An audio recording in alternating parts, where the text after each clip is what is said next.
Bismillahirrahmanirrahim. Assalamualaikum warahmatullahi wabarakatuh. Selamat sore, salam sejahtera bagi kita semuanya. Om Swastiastu, Namo Buddhaya, salam kebajikan. Yang terhormat PLT Direktur Penyidikan Bapak Ahmad Taufik Hussein, yang kami hormati dan selalu banggakan kawan-kawan jurnalis yang terus membersamai dan mendukung upaya-upaya pemberantasan korupsi yang dilakukan oleh KPK, baik yang dilakukan di lingkungan pemerintah pusat maupun di pemerintah daerah, sebagaimana yang akan kami sampaikan dalam konferensi pers pada sore kali ini, yaitu berkaitan dengan penahanan tersangka dalam pengembangan penyidikan perkara dugaan tindak pidana korupsi, pemerasan dan penerimaan lainnya di lingkungan pemerintah Provinsi Riau untuk tahun anggaran 2025. Di mana perkara ini bermula dari peristiwa tertangkap tangan pada November tahun lalu dan KPK juga sudah menetapkan sejumlah tersangka yang kemudian dalam perkembangannya KPK kemudian menetapkan tersangka baru dan hari ini dilakukan penahanan. Untuk itu seperti apa konstruksi perkara, peran-peran yang dilakukan oleh tersangka yang ditetapkan dalam pengembangan penyidikan perkara ini, kami persilahkan kepada Pak Ahmad Taufik Hussein selaku PLT Direktur Penyidikan untuk menyampaikan secara lengkap dalam paparan ini. Kami persilahkan.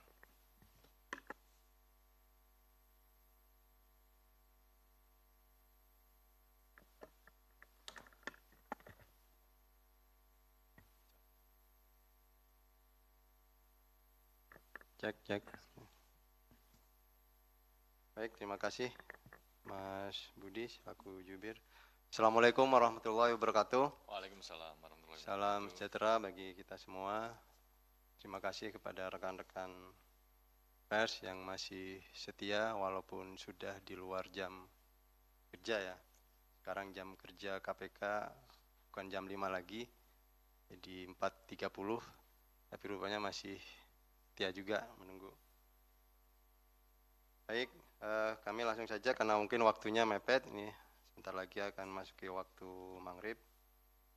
Jadi mungkin rekan-rekan sudah mendapatkan informasi bahwa perkara OTT Gubernur Riau yang tadi kita lakukan penyelidikan tertutup di bulan November 2025, kemudian penyidik seperti biasa, karena biasanya kegiatan tertangkap tangan itu hanya pintu masuk untuk teman-teman penyidik membuka atau mengembangkan ke pihak-pihak lain yang terkait. Jadi pada hari ini, tadi betul disampaikan Mas Budi bahwa hari Senin tanggal 13 April 2026, KPK melakukan penahanan terhadap satu tersangka. Di peristiwanya sebagai berikut, bahwa pada kegiatan penyelidikan tertutup yang kemudian terjadi peristiwa tertangkap tangan sebelumnya, yaitu terhadap 3 orang tersangka, yaitu Saudara AW, Saudara MAS selaku Kepala Dinas PU, dan Saudara DAN selaku tenaga ahli Gubernur Riau. Kemudian penyidik melakukan kegiatan penyidikan baik melalui pemeriksaan saksi, tersangka, pihak lain, dan kegiatan-kegiatan penyidikan lainnya, penggeledahan, penyitaan segala macam, sehingga kemudian ditemukan kecukupan alat bukti.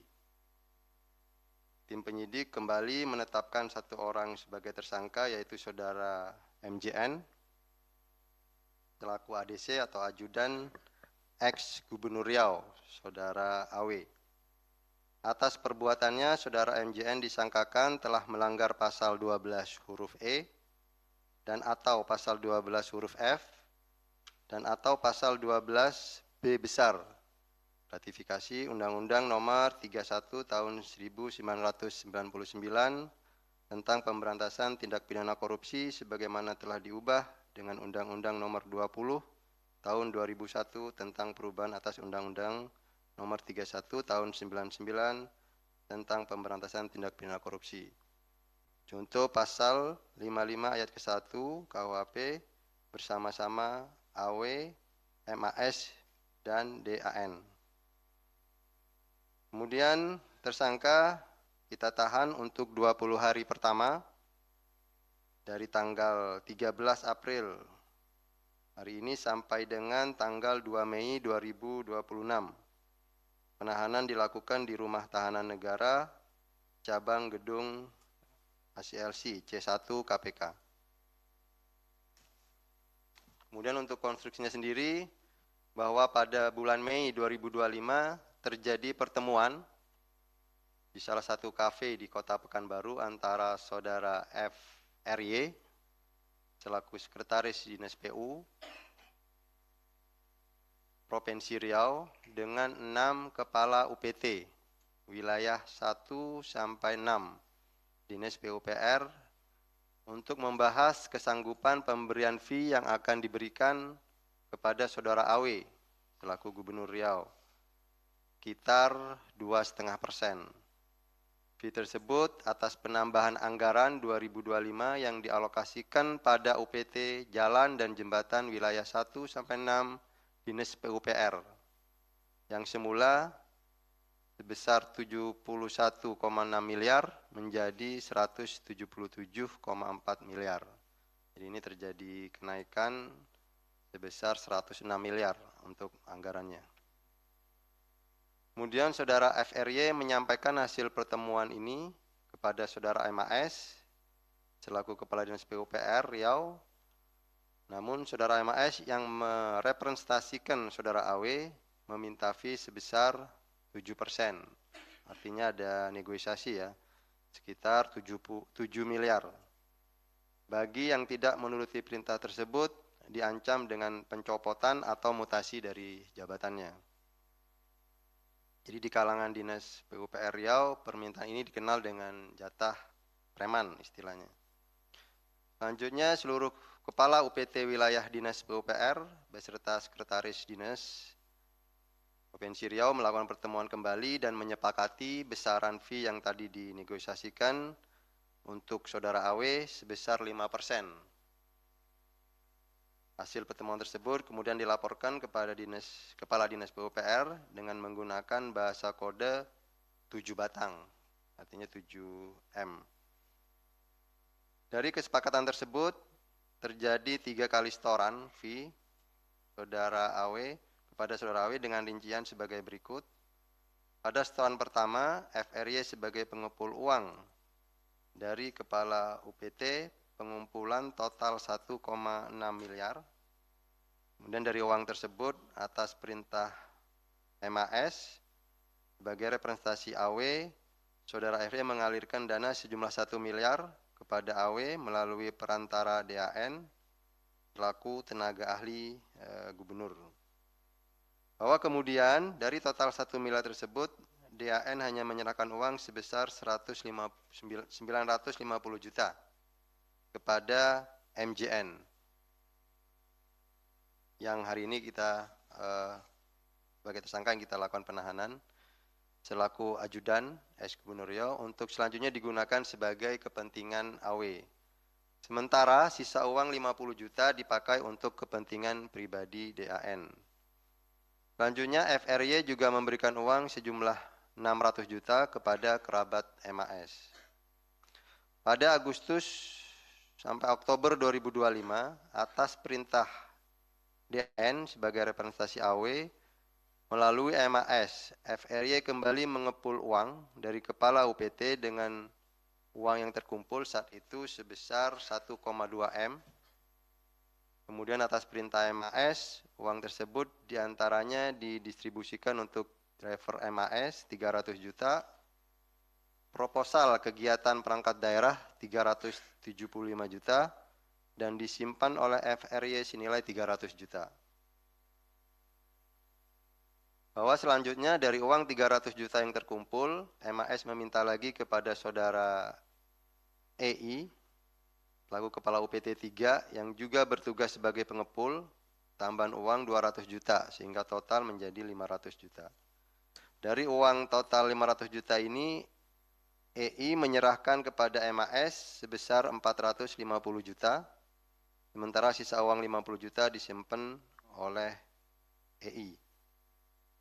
Pada November 2025, tanggal 2, MAS kemudian menyerahkan uang 450 juta tersebut kepada MJN.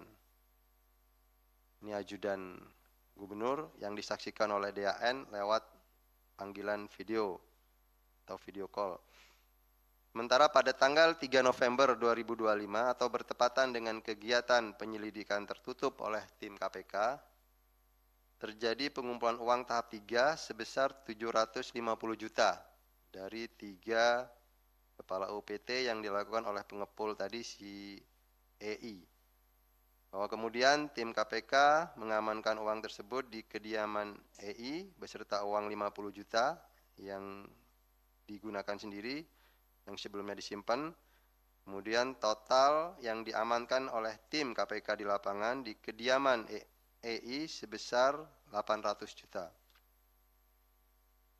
Kemudian pada tanggal 3 November 2025, tim KPK melakukan kegiatan tangkap tangan dengan mengamankan 1. Saudara MAS selaku Kepala Dinas PU, 2.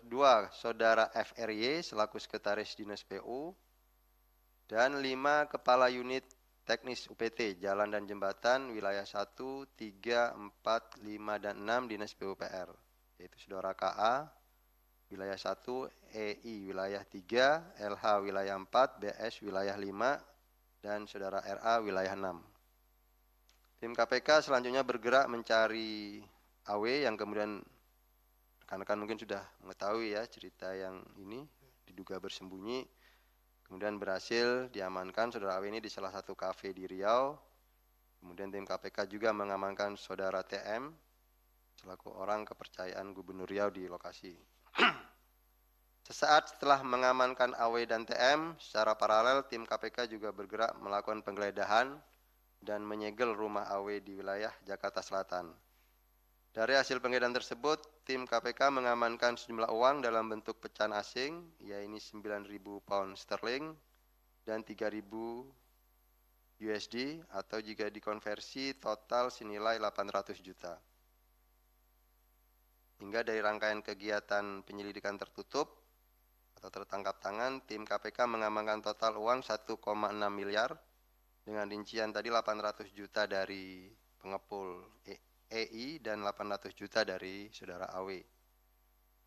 Dalam penyidikan berjalan perkara ini, tim terus menelusuri aliran uang yang digunakan oleh MJN atas penerimaan-penerimaan yang turut serta dilakukan oleh yang bersangkutan bersama-sama dengan saudara AW. Dalam hal ini KPK juga turut mengingatkan pada seluruh pihak-pihak untuk memegang teguh komitmen yang sama dalam upaya pencegahan korupsi, hingga setiap anggaran negara atau daerah dapat optimal digunakan dalam pembangunan daerah yang berdampak bagi masyarakat. Jadi ini tambahannya di luar ini bahwa KPK mengimbau kepada seluruh aparatur dan perangkat di daerah mestinya bisa menolak perintah kepala daerah yang melawan hukum atau melanggar hukum, sekaligus ini untuk mendukung terwujudnya prinsip good government di daerah dengan penuh integritas. Kemudian dalam kesempatan ini juga sekali lagi kami juga menyampaikan apresiasi dan terima kasih kepada masyarakat yang telah menyampaikan laporan aduan dan mendukung jalannya penanganan perkara ini, dan tentunya upaya pencegahan korupsi ke depannya. Demikian untuk konstruksi penetapan tersangka dan sekaligus penahanan terhadap saudara MJN. Ini sekaligus membuktikan bahwa walaupun dari awal kegiatan penyelidikan tertutup, bahwa tim penyidik tidak berhenti di perkara yang pertama. Jadi ketika ada memang temuan-temuan pasti akan dikembangkan. Demikian kami kembalikan terlebih dahulu kepada Mas Budi. Terima kasih. Terima kasih Pak Direktur yang sudah menjelaskan secara rinci dan lengkap bagaimana konstruksi perkara dan juga peran-peran yang dilakukan oleh tersangka MJN dalam konstruksi perkara dugaan tindak pidana korupsi. terkait dengan dugaan pemerasan dan penerimaan lainnya yang ada di pemerintah Provinsi Riau. Sehingga pada hari ini KPK melakukan penahanan terhadap tersangka MCN untuk 20 hari pertama, terhitung sejak tanggal 13 April sampai dengan 2 Mei 2026, di mana MJN ditahan di rutan gedung ACLC atau C1 KPK. Baik, rekan-rekan, kita akan buka sesi tanya jawab. Sesi pertama khusus terkait dengan perkara ini, kami persilahkan. Mohon untuk langsung ke poin pertanyaan. 1, ada Mas Wahyu dari Kabar 6, Mas Yudi, kemudian Mas Yus agak ragu-ragu ini. Jadi ngangkat nggak? Jadi, oke. Jadi ada 3 ya. Mas Yus dari tadi. Silakan ya. Pertama, Mas Wahyu. Assalamualaikum warahmatullahi wabarakatuh. Ya, tadi Pak Dir menyatakan bahwa ini tidak menyurutkan ke perkara pertama. Yang ingin saya tanyakan adalah peran dari Ferry Yunanda sebagai orang dari Kepala Dinas PUPR yang mengumpulkan uang 600 juta itu. Pertanyaannya, dia sebagai pengumpul, dia kan tidak menjadi tersangka, pertama. Lalu yang kedua adalah, waktu penggeledahan di rumah dinas maupun di rumah pribadi Wakil Gubernur Riau, SF Haryanto, itu kan ditemukan juga yang dulu dikatakan bahwa ini salah satu barang bukti karena memang disita uang dalam pecahan rupiah maupun mata uang asing dan juga dokumen. Nah ini kita belum tahu nih kelanjutan dari SF Haryanto, apakah uang maupun dokumen tersebut terkait pula dengan perkara yang menjerat AW dalam dugaan pemerasan. Demikian, terima kasih. Terima kasih.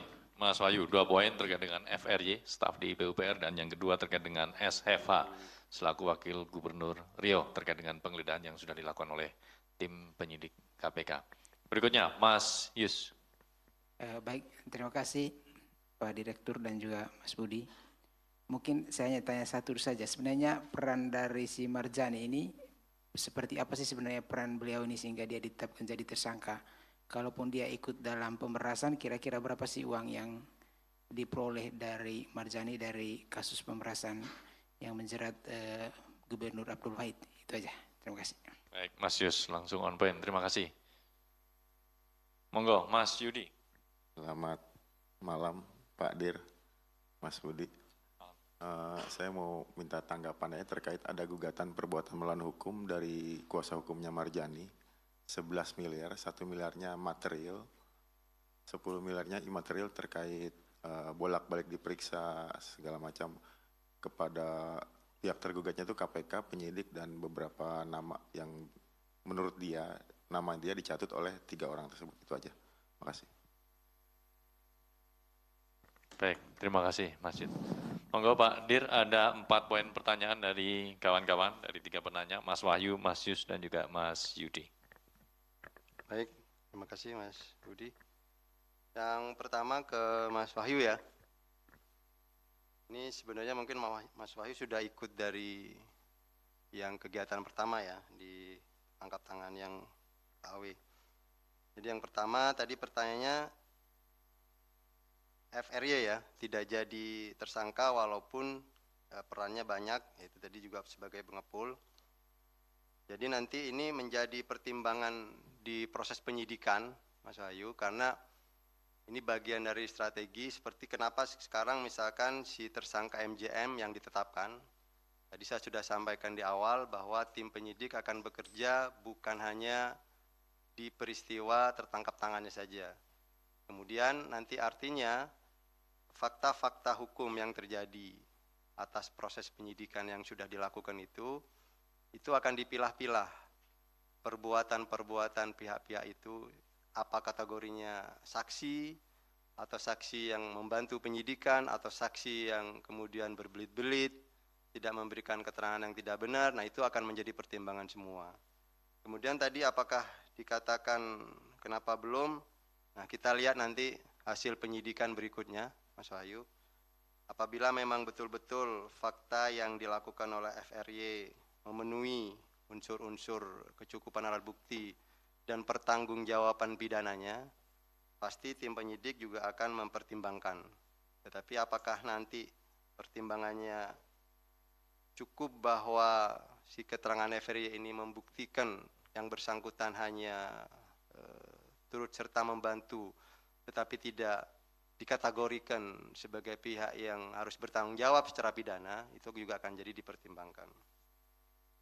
Kemudian yang kedua, waktu penggeledahan ditemukan uang-uang terkait dengan siapa ya tadi? Yang wakil gubernur. Ini juga jadi bahan di tim penyidik, karena memang barang bukti yang sudah disita itu pasti akan dikonfirmasi. Tidak mungkin barang bukti yang sudah masuk berkas penyidikan dan bahkan kita ketahui bahwa sekarang perkaranya sendiri kan sudah masuk ke persidangan. Artinya itu akan ada konfirmasi. Jadi tidak mungkin penyidik juga akan menutup-nutupi barang bukti yang sudah jelas-jelas ada di berkas perkara. Tapi mohon pada masyarakat, mungkin publik akan banyak bertanya-tanya, tapi kami pastikan bahwa tim penyidik akan bekerja secara profesional sesuai dengan hukum, termasuk kepada barang bukti yang nantinya akan dikonfirmasi dan akan dimintai pertanggungjawaban. Ketika itu memang jelas bahwa barang bukti ini adalah bagian dari proses-proses pemerasan, proses gratifikasi yang terkait AW, itu menjadi bagian dari tersangka. Tapi kemudian ketika itu berdiri sendiri, nah ini juga bakal menjadi temuan di pengembangan penyidikan berikutnya. Demikian Mas Ayu. Terima kasih. Kemudian yang pertanyaan kedua yaitu peran MJN. Perannya seperti apa? Terima kasih Mas Yus. Artinya ketika tim penyidik sudah menetapkan dan bahkan sudah melakukan penahanan terhadap tersangka MJN, tentunya peran-peran yang dilakukan oleh MJN ini sudah memenuhi kualifikasi kecukupan alat bukti sehingga bisa dimintain pertanggungjawaban kepada MJN. Di pasal 20 atau yang kalau di KUHP lama itu pasal 55, itu ada kualifikasi pihak-pihak lain yang bisa diminta pertanggungjawaban, yaitu ikut serta, membantu, menyuruh lakukan. Nah itu pihak-pihak yang bisa dikategorikan sebagai pihak yang dapat diminta pertanggungjawaban. Di rumusan pasal 55 secara konsep hukum bahwa perbantuan atau bersama-sama itu tidaklah mesti si pelaku atau tersangka ikut semua dalam proses terjadinya perbuatan tindak pidana korupsi. Jadi kalau dalam hal ini tersangka AW selaku gubernur, kita bisa pastikan bahwa unsur-unsur pemerasan, unsur penerimaan gratifikasi lainnya itu, yang unsurnya banyak itu kalau rekan-rekan mungkin baca, setiap orang memaksa menyalahgunakan kewenangan, itu tidaklah mungkin dilakukan semua oleh pihak-pihak termasuk tersangka sendiri. Artinya ada pihak yang membantu. Nah, peran di MJN di sini, tersangka MJN selaku ajudan itu sangat krusial terkait dengan pengumpulan uang-uang yang dari masing-masing kepala UPT. Karena merupakan tadi sudah disebutkan sebagai representasi dari saudara AW. Jadi ajudan selaku representasi dari saudara AW terkait uang-uang yang sudah siap disetor dari kepala UPT itu melalui MJN. Itu peran yang sangat krusial. Ada peran-peran lainnya seperti penggunaan keperluan saudara AW, itu juga ditemukan fakta-fakta bahwa melalui MJN. Nah ini yang kemudian penyidik menyimpulkan bahwa si MJN masuk kategori atau pemenuhan kecukupan bukti, 2 alat bukti untuk ditetapkan sebagai tersangka. Demikian Mas Yus. Pertanyaan ketiga yaitu perbuatan melawan hukum terkait gugatan MJN ya yang sekarang sedang berjalan. Gini, ada ketentuan di Undang-Undang 3199 tentang tindak pidana korupsi, saya lupa pasal berapa, bahwa ini yang pertama, bahwa perkara tipikor itu mestinya didahulukan dari perkara lainnya. Karena kita ketahui TPK itu extraordinary crime dan itu sudah termuat normanya. Artinya perkara tindak pidana korupsi mesti didahulukan. Kalau dulu urut-urutannya antara perdata dan pidana, pidana didahulukan. Kalau ada pidana umum dan pidana korupsi yang didahulukan. Itu yang pertama. Kemudian yang kedua, terkait dengan gugatan yang diajukan oleh saudara MJN, perdata, itu memang merupakan hak-hak yang memang diberikan oleh undang-undang. Jadi kami persilahkan dan KPK juga siap. Kami dari mungkin Biro Hukum akan menghadapi gugatan tersebut. Tetapi kami pastikan bahwa proses penyidikan terhadap yang bersangkutan itu tetap berjalan karena ini masuk kategori tindak pidana korupsi. Jadi itu yang mesti didahulukan. Terima kasih mungkin. Baik, terima kasih Pak Dir yang